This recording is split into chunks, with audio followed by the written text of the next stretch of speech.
Our next guest is Chris Agostino in the commercial real estate group of Ruberto, Israel, and Weiner, a law firm where we have many contacts in radio entrepreneurs. Welcome to the show, Chris. Thanks for having me, Jeff.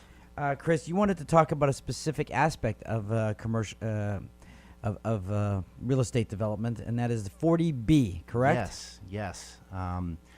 I've practiced land use law for several years now, and one area that I've grown quite comfortable with is Chapter 40B, and it's an interesting area of land use because it's unique in the sense that it doesn't really deal with traditional land use controls, which are all local based, but it's a state law, so it's a state regional planning law.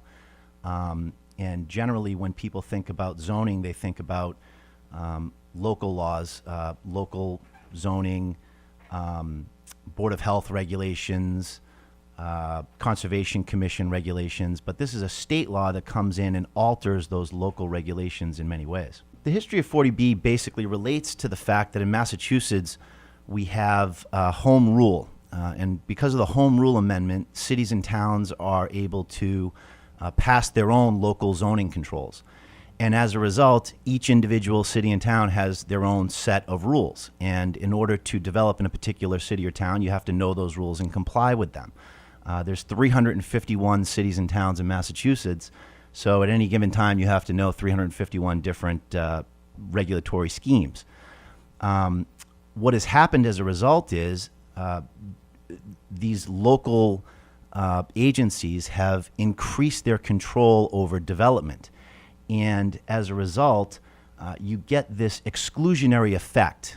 These local controls basically act to the exclusion of certain developers. And in the 1960s, this became apparent where it was difficult to develop in the suburbs because of local issues. And they actually did studies and found out that as a result of these local controls, certain elements and demographics were being excluded from participating in living in the suburbs. If you want to build a house in the suburbs, generally speaking, you need to buy 1 acre of land, and you can build 1 unit on that 1 acre of land. And generally, this became, something that was unsustainable. We need housing in this region, and these local zoning controls were preventing the development of housing. So 40B came along, and it basically incentivized towns to maintain a minimum affordable housing stock of 10%. So it requires that towns and cities at least try to develop 10% of their housing stock and dedicate it to affordable housing.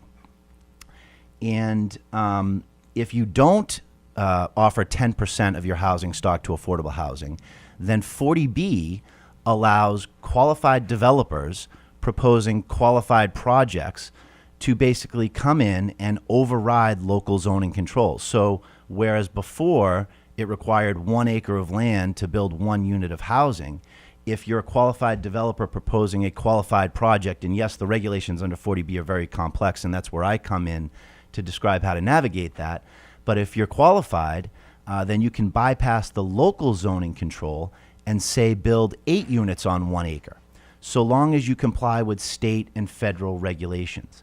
And basically that is to incentivize the towns to come up with local zoning controls that would encourage affordable housing.